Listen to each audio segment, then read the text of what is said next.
Thomson, Life, Art, and Canada's Enduring Mystery. Thomson stands as a pivotal figure in Canadian art history, revered for his distinctive landscape paintings that captured the raw beauty of the northern Ontario wilderness. Yet his celebrated artistic legacy is inextricably linked to one of Canada's most persistent cultural mysteries, the unresolved circumstances of his death. Officially recorded as an accidental drowning, Thomson's demise in July 1917, just weeks before his 40th birthday, has fueled over a century of speculation, with theories of murder and suicide persistently challenging the official narrative. The enduring nature of this century-old mystery is widely acknowledged, making Thomson's story a compelling intertwining of art, wilderness, and an unsolved historical puzzle. The unexpected and tragic nature of his death, occurring far from the battlefields of the First World War, where so many young Canadian men perished, has paradoxically amplified his artistic legacy and public fascination. The enigmatic aura surrounding Thomson's life and death has transformed him into a symbol of rugged artistic passion and an allegory for the nature of life itself, contributing significantly to his global recognition and cementing his indispensable place in the Canadian cultural imagination. The unresolved questions surrounding his final moments are not mere historical footnotes. They are a core component of his mythologized status, providing a dramatic narrative that resonates deeply with the wild landscapes he depicted.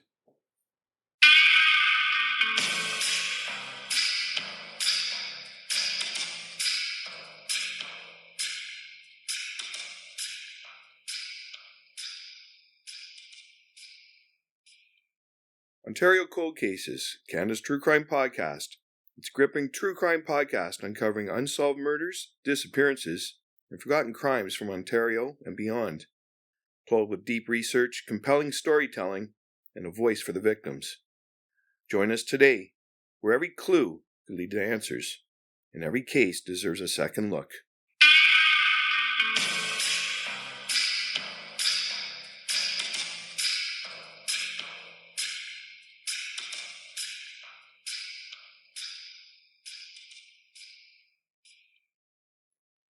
Thomson, Life, Early Career, and Connection to the Land, Early Life and Influences. Thomson was born on August 5th, 1877, near Claremont, Ontario, the sixth of 10 children of John Thomson and Margaret Matheson. His family later relocated to a farm near Owen Sound, overlooking Georgian Bay, where he spent his formative years. His Victorian upbringing instilled in him a profound appreciation for the arts, encompassing drawing, music, and design, pursuits that were valued within his Scottish family structure. Beyond his artistic inclinations, Thomson was an avid outdoorsman, enjoying music, sports, swimming, fishing, and hunting. Point and experience, however, led him to abandon hunting after shooting a deer, find the look in its eyes too human. A significant influence on Thomson's developing connection to nature was his grandmother's first cousin, Dr. William Brodie, a well-known entomologist, ornithologist, and botanist. Thomson spent considerable time with Brodie, and this relationship likely fostered a deep appreciation and scientific understanding of the natural world that would later manifest profoundly in his artistic subject matter and approach. This early immersion in intellectual engagement with nature laid a foundational understanding that extended beyond mere aesthetic appreciation, becoming the wellspring of his mature artistic vision. Commercial art, background, and artistic awakening. Thomson's early adulthood was marked by a relentless search for a career path. He attempted to enlist for the Boer War in 1899, but was unsuccessful due to health reasons. He subsequently apprenticed as a machinist for 8 months and briefly attended business school. In 1901, he moved to Seattle, Washington, joining his brother George at his business college, where he became proficient in lettering and design, working as a commercial artist for several years. By 1905, he returned to Canada, securing a position as a senior artist at Legg Brothers, a photo engraving firm in Toronto. A pivotal moment in Thomson's artistic development occurred in 1909, when he joined Grip Limited, a prominent Toronto photo engraving house. It was here that J.E.H. MacDonald, the firm's head designer and artist-poet, became a singular influence, significantly enhancing Thomson's artistic development and sharpening his sense of design and composition skills. Thomson's colleagues at Grip Limited included Arthur Lismer, Fred Varley, Franklin Carmichael, and Franz Johnston. These adventurous young painters, along with Lorne Harris and A.Y. Jackson, would later form Canada's first national school of painting, the Group of Seven, after Thomson's death. Their interactions fostered a common sense of frustration with the conservative quality of most Canadian art, leading to mutual support, shared ideas, and discussions about technique that would shape a new artistic vision for the country. Thomson's artwork prior to 1911 primarily consisted of ink, watercolor, and colored chalk drawings of women's heads, reminiscent of the popular Gibson girl style of the area. He also produced ink and watercolor landscapes around his home areas and illuminated texts. The arrangement of some of these texts and designs suggests an influence from arts and crafts influenced commercial work, showing similarities to stained glass patterning. The skills honed in commercial design, such as a strong compositional sense, graphic simplification, and decorative elements, were not abandoned as he transitioned to fine art. Rather, they were integrated into his painting, giving his landscapes a unique graphic quality and structural integrity that set them apart from more traditional approaches.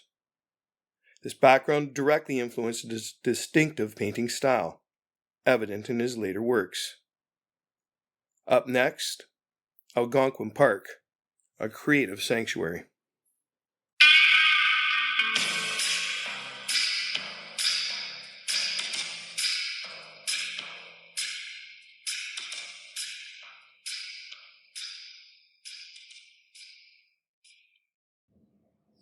Algonquin Park, a creative sanctuary. Inspired by tales of Ontario's far north, Thomson first visited Algonquin Park in 1911 and traveled to the Mississauga Forest Reserve near Sudbury in 1912. These wilderness areas, particularly Algonquin Park, quickly became a major source of inspiration and subject matter for his future art. In the same year, 1912, Thomson began working for Roos and Munn, another commercial art firm, where he was joined by Varley, Carmichael, and Lismer. Later that year, at J.E.H. MacDonald's studio, Thomson met Dr. James McCallum, a prominent Toronto ophthalmologist and art enthusiast who would become his patron. With McCallum's financial assistance, Thomson was able to devote himself entirely to painting from 1914 onwards, marking a significant shift in his career. From 1914 till his death in 1917, Thomson spent his springs and falls sketching extensively in Algonquin Park, and his summers working as a guide and fire ranger. During winters, he resided in Thomson's shack, a construction shed outside the studio building in Toronto, where he shared studios with A.Y. Jackson and then Franklin Carmichael. He became known as an expert canoeist and woodsman, deeply connected to the wilderness. While often mythologized as a veritable outdoorsman, some accounts suggest a more nuanced reality. A.Y. Jackson held his canoeing abilities in high esteem, noting he paddled like an Indian. However, Park Ranger Mark Robinson recorded that Thomson admitted in 1913 he did not know much about canoeing. There are multiple stories of him capsizing. This suggests his reputation as an expert may have stemmed more from his profound familiarity and love for the wilderness than from flawless technical skill in all aspects of outdoor life. Algonquin Park served as more than just a picturesque subject for Thomson's canvases. It was a profound creative and personal sanctuary. The solitude of Algonquin's lakes and woods allowed him to seek freedom from the repressive confines of Victorian family life, and escape the hustle and bustle of Toronto's art world, where he never quite fit in. It was in this wild, untamed environment that he truly became himself, finding a peace that directly fueled his artistic output and confidence. The symbiotic relationship between the artist and the wilderness nurtured both the man and his art, enabling him to develop the strong personal style that would define his legacy. Thomson's art style, significance, and legacy, distinctive artistic style and techniques. In a remarkably short period of just over 4 years, Thomson's artwork underwent a dramatic transformation. He evolved from painting every detail in an almost photographic manner in his earlier work to capturing the true spirit and mood of the landscape. He developed a strong personal style characterized by bold color combinations, expressive brush strokes, and unique images of the northern landscape. His confidence as a painter truly developed during these years, significantly encouraged by his peers. Thomson's techniques included loose brush strokes, thick paint application, impasto, and a high-key color palette. He possessed a keen eye for rugged natural elements, such as ragged trees, sheer cliffs, jagged rocks, rippling water, and stormy skies, creating art that vividly evokes the feeling of the Canadian wilderness across all seasons and weather. He experimented with new and startling colors, often priming his canvases and sketching panels with an eye to his planned compositions. He absorbed and adapted elements from various art movements, including Impressionism, seen in the Pointers, Expressionism, evident in After the Storm and Cranberry Marsh, Art Nouveau, as in Northern River and the West Wind, arts and crafts, American versions of French Impressionism, and Victorian and Edwardian English landscape traditions. His later works, particularly those from 1916 and 1917, showed a clear movement towards abstraction, indicating an artist pushing the boundaries of his medium. His idiosyncratic palette involved mixing pigments to create unusual and vibrant colors, such as the radiant acid green and yellow sunset in pine trees at sunset, a field of brilliant light resembling burning sunshine in Cranberry Marsh. He even famously used unreal colors like bluish pink to represent snow in early snow, Algonquin Park. His exceptional control of color and brushwork made his style instantly recognizable, and as personal as a fingerprint. His brushwork was typically short, energetic, and abrupt, often with expressive direction. By the last year of his life, he was punching his colors onto panels, in all directions with a vigorous brush, as seen in his sketch After the Storm. This rapid artistic development, particularly his progression towards abstraction and bold, unconventional color choices in his final years, points to an artist on the cusp of a major stylistic breakthrough, hinting at where Canadian modernism might have evolved had he lived longer. Thomson's experiment casually with different surfaces or supports for his paintings, most often using wood panels, but also canvas covered boards, commercial press paper boards, illustration cards, cigar box lids, and even plywood. Up next, iconic works. Example, the Jack Pine and the West Wind.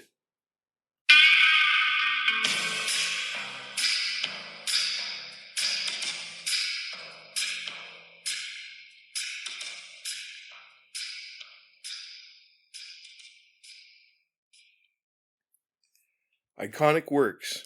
Example, the Jack Pine and the West Wind. In his remarkably short professional career, Thomson produced approximately 50 canvases and over 400 sketches. His first major canvas, A Northern Lake, 1913, was purchased by the government of Ontario for $250, a considerable sum at the time. His early success established his common practice of working from on-the-spot sketches to develop finished studio paintings. Among his most celebrated works are the Jack Pine and the West Wind, both complete in the final years of his life. The Jack Pine, 1916 to 17. This painting is considered an iconic image of Canada's landscape, as one of the country's most widely recognized and reproduced artworks. Complete in the year of his death, it is a roughly square canvas.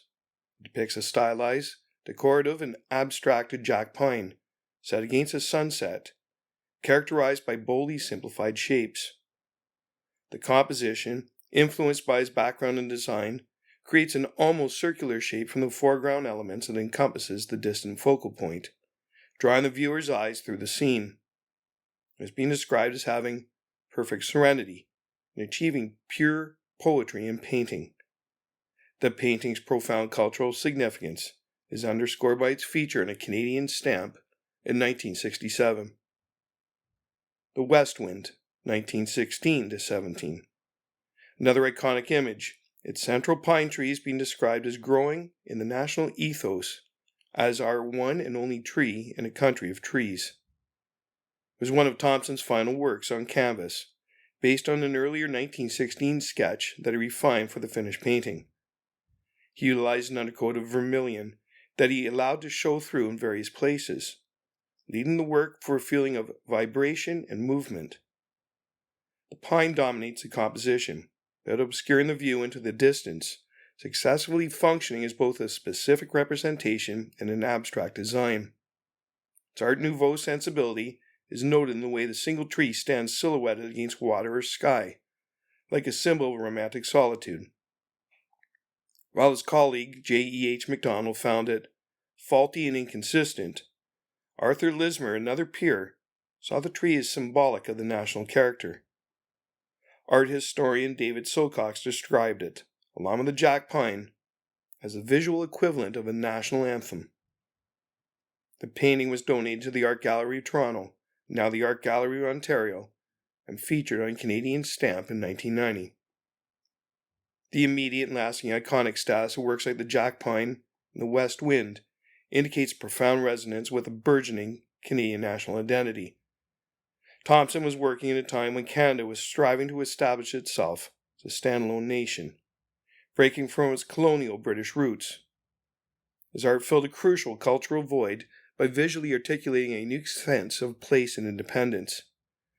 These paintings became icons of Canadian culture, national treasures, and symbols of identity, providing a powerful visual language for a young nation seeking to define itself and effectively becoming a part of the country's self-perception. Influence on Canadian art and the Group of Seven. Tom Thomson's extraordinary talent, profound bond with nature, and distinctive artistic approach left an indelible mark in Canadian art, inspiring generations of artists. He was an early inspiration for what became the Group of Seven, profoundly influencing their style and philosophy, even though he died 3 years before their official formation in 1920. His close relationship and shared experience with future group members J.E.H. MacDonald, Lorne Harris, Franklin Carmichael, A.Y. Jackson, Frederick Varley, Arthur Lismer, and Franz Johnston at Grip Limited, and during their time at Algonquin Park, were crucial to their collective artistic development. They frequently exchanged ideas, techniques, stories, and philosophies, building strong collegial bonds that fostered a new Canadian artistic consciousness. Thomson was one of the first painters to give acute visual form to the Canadian landscape, depicting wilderness in a poetic way informed by direct experience. His evolving approach to landscape painting, incorporating various design elements, eventually became the basis for the Group of Seven's style, fusing a growing Canadian consciousness into the practice of landscape painting. The profound impact of Thomson's presence, the void left by his absence, are evident. The fact that after his death, the group had not the heart to go back to Algonquin Park, moving their artistic focus to Algoma, Lake Superior, and other parts of the country. It suggests that his death, rather than diminishing his influence, solidified his legendary status and provided a foundational myth for the Group of Seven. He became an unofficial yet central precursor whose vision they carried forward. Thomson is considered one of the most important Canadian artists of the early 20th century, alongside the Group of Seven, David Millen, and Emily Carr. His paintings have become enduring symbols of identity, gracing the walls of institutions, public spaces, and even currency notes. Up next, the mysterious death on Canoe Lake, July 1917.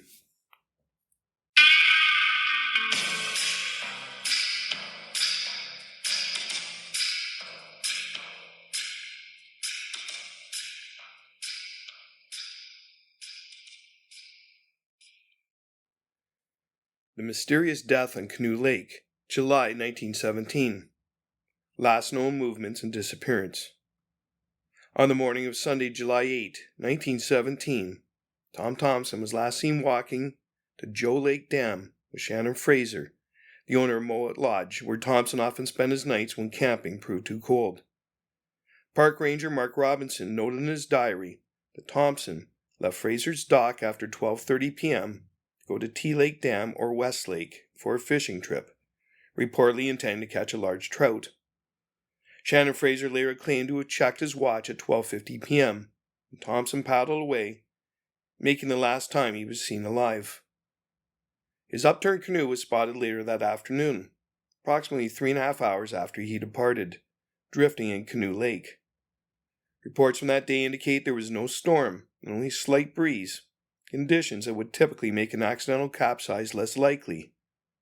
However, conflicting reports emerged regarding the contents of his canoe. One account states that both paddles were fastened in the canoe as if for a portage, while another reported only one paddle awkwardly strapped in his favorite missing, along with his light fishing rod and supply bag. Conversely, yet another report stated all his provisions were found packed in the canoe. A popular narrative reflected in a fictionalized journal suggests his paddle never reappeared. These inconsistencies in witness accounts and observations immediately following Thomson's disappearance suggest either a chaotic scene, unreliable memory under stress, or a deliberate attempt to obscure details, laying the groundwork for future speculation and the enduring mystery. The lack of a clear, consistent narrative from the outset significantly contributes to the ongoing debate. Discovery of the body and initial observations. Thomson's body was discovered floating in Canoe Lake 8 days later, on July 16, 1917. This extended period of submersion was considered unusually long given the water temperature, which typically causes bodies to surface sooner. Dr. G. W. Howland, a Toronto physician and professor of neurology, cited an unidentifiable object in the water some yards from the shore and asked local guides George Rowe and Laurie Dixon to investigate, leading to the body's recovery. Upon examination, Thomson's watch was found to have stopped at 12:14. Dr. Howland examined the body before burial and reported a bruise approximately 10 centimeters or 4 inches across the right temple, air issuing from the lungs, and some bleeding from the right ear.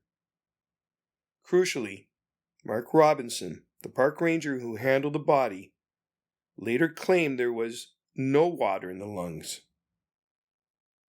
A direct contradiction to Dr. Howland's report of air issuing from the lungs, which is typically consistent with drowning.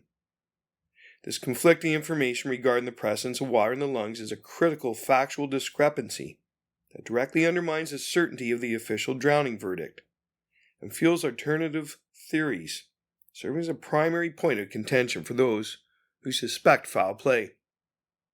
Furthermore, fishing line was found wrapped around one of his ankles. One detailed account specifies at least 16 turns of fishing line around his left ankle, while another notes it was neatly twisted. The body was also noted to be in a state of decomposition. The official findings: accidental drowning. Despite the observations and conflicting details, Thomson's death was officially recorded as accidental drowning.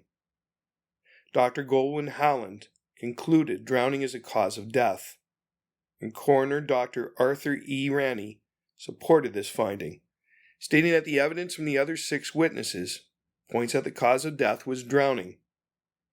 Regarding the bruise on his temple, Dr. Ranney wrote that it was no doubt was caused by striking some obstacle, like a part of a boat.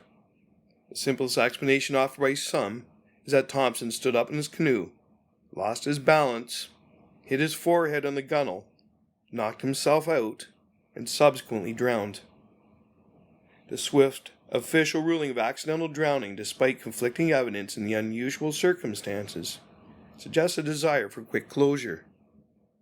This may be particularly true during wartime, as Thomson's solitary loss occurred thousands of miles from the battlefields of France and Belgium, where 66,000 young Canadian men were dying in the First World War.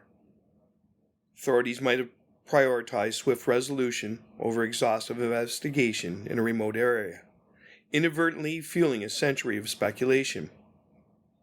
The official narrative, by being too neat and possibly incomplete, inadvertently created fertile ground for myth and suspicion. Burial controversy. The day after the body was discovered on July 17, it was interred in Mowat Cemetery near Canoe Lake. However, just 2 days later, under the direction of Thomson's older brother George, the body was exhumed and shipped to Owen Sound. It was reinterred in the family plot beside the Leith Presbyterian Church on July 21st. This double burial and subsequent exhumation would later become a central point of contention and suspicion in the murder theories. A memorial cairn was erected at Hayhurst Point on Canoe Lake on September 27, 1917, with financial assistance from Dr. McCallum, by J.E.H. MacDonald, John William Beatty, Shannon Fraser, George Rowe, and local residents. Up next, investigating the theories. Was it murder?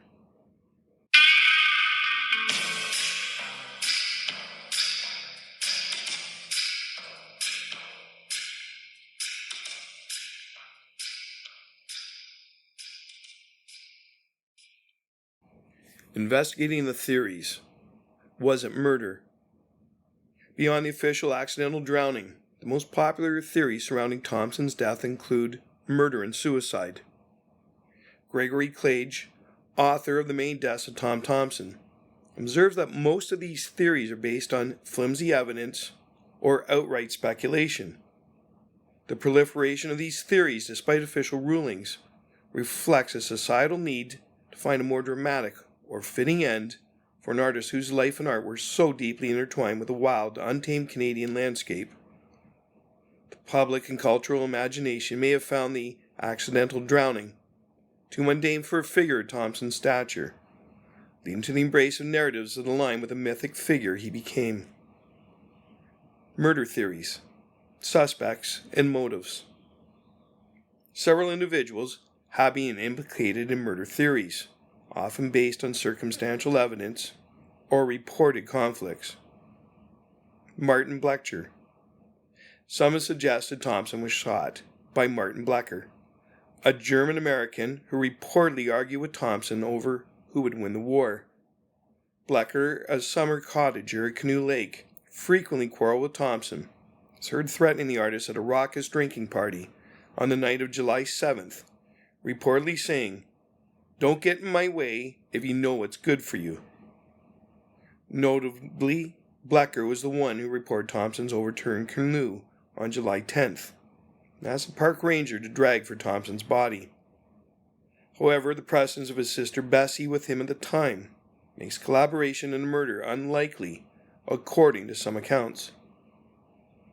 Shannon Fraser. Others have raised the theory that Thomson died after a drunken brawl with Shannon Fraser, a friend who reportedly owed him money. Fraser was, in fact, the last person seen with Thomson in the morning of July 8th. One theory posits that Fraser followed Thomson the next day, hit him on the head with his own paddle or perhaps shot him, then paddled him out into Canoe Lake to dump him, possibly with fishing wire wrapped around his legs to hold him down. Daphne Crombie's account of Anne Fraser's story suggests Shannon panicked after a fight, hauled Thomson's unconscious body to his own canoe, made it appear as if Thomson had gone fishing, then towed the canoe out and dumped it, perhaps after tying a weight to his ankle. This account, however, directly contradicts the official timeline and Mark Robinson's sighting of Thomson and Fraser together. Focus on individuals like Blecher and Fraser, both known to have had altercations or interactions with Thomson shortly before his death, highlights how proximity and prior conflict naturally become focal points for suspicion in an unexplained death. Poachers. Another theory suggests Thomson was killed by poachers in the park, though specific details or evidence supporting this claim are sparse. A general fatal fight. Broader theories suggest he was involved in a fatal fight with one or two unnamed men who were living in Canoe Lake at the time. Suicide theory. Personal struggles and relationships. A fourth theory posits that Thomson committed suicide, driven by personal struggles or relationships. Some have suggested he killed himself because he did not want to marry Winifred Winnie Trainer, who was reportedly pregnant with his child. Trainer was a resident of Huntsville and a Canoe Lake cottager, believed to be engaged to Thomson, and she never married. Roy McGregor, in his extensive research, believes there is a strong case for pregnancy involving Thomson and Trainer, based on circumstantial evidence. Another proposed motive for suicide was despondence over his perceived lack of artistic recognition. However, other sources state that there was no indication that he ever considered suicide, and that nothing about the condition of his body suggested that he had taken his own life. Despite periods of doubts and melancholy, Thomson was widely considered to be at the pinnacle of his career at the time of his death. The emergence of a suicide theory linked to an unwanted pregnancy reflects a common historical narrative trope for unexplained deaths, particularly for male figures, where personal scandal is invoked to explain a mysterious demise. The persistence of this theory, despite counter-evidence, suggests a cultural tendency to attribute mysterious deaths to hidden personal failings or societal pressures, providing a convenient, albeit speculative, explanation for an otherwise inexplicable event. Re-examining accidental drowning. New perspectives. Despite the enduring mystery and alternative theories, accidental drowning remains the official cause of death. The leading theory suggests that Thomson, an accomplished canoe tripper, somehow fell, either on shore or in the canoe, perhaps hitting his head, and that the motion of the waves and currents then wrapped his fishing line around his legs. The simplest explanation offered is that he stood up in his canoe, lost his balance, his forehead on the gunwale, knocked himself out, and subsequently drowned. However, the presence of a head bruise and fishing line around the ankle consistently challenges the simplicity of a mere accidental fall, prompting more elaborate accidental scenarios. The continuous emergence of new accidental theories demonstrates an ongoing effort to rationalize these known physical findings with the framework of an accident, reflecting a persistent human desire for logical, albeit complex, explanations even for events officially closed. The whirlwind theory. Bernard Power, a researcher, has proposed a whirlwind theory. He suggests that a sudden, violent whirlwind, a waterspout, could have surprised Thomson, throwing him from his overturning canoe and winding the fishing line around his ankle in the process. Power hypothesizes that Thomson's flailing paddle could have hit his temple, leading to unconsciousness and drowning. This theory also offers a potential explanation for the bleeding from his right ear, as noted in the initial examination. Sprained ankle theory. Art historian David Silcox offers another accidental theory. He theorizes that Thomson, having sprained his ankle, had wrapped fishing line around it for support. When attempting to urinate while in the canoe, his ankle gave way, causing him to slip, hitting his head on the gunwale and go overboard, leading to his drowning. Up next, contradictory evidence and ongoing speculation.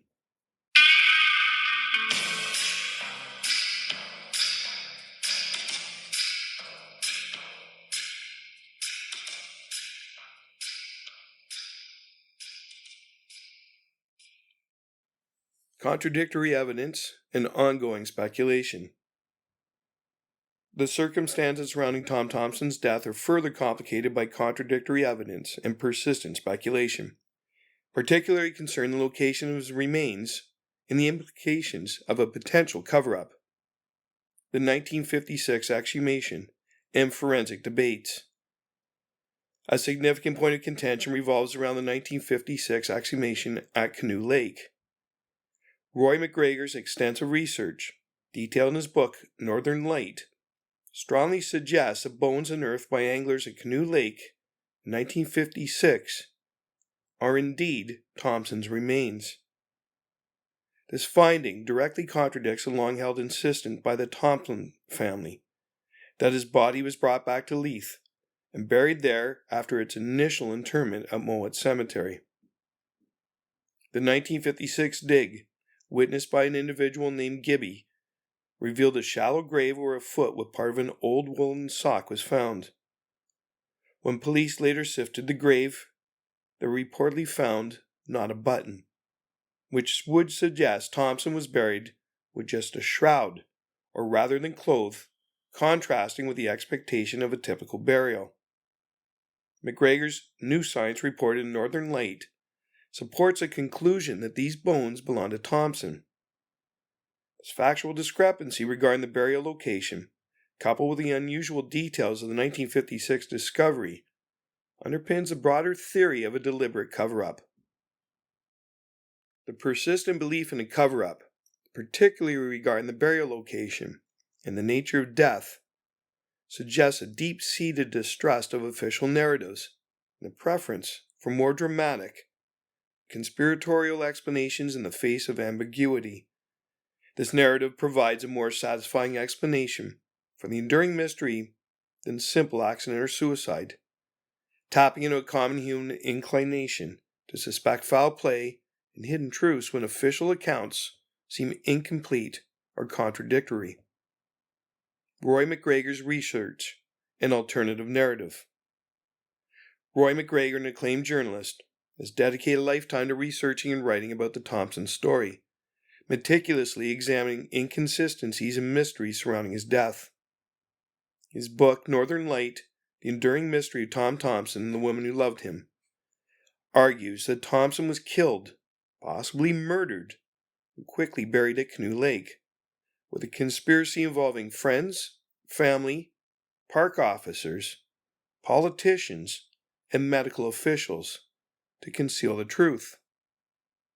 McGregor's work exemplifies how historical mysteries are not just about uncovering facts, but also about constructing compelling narratives that integrate disparate pieces of evidence and personal histories, even if they challenge established truths.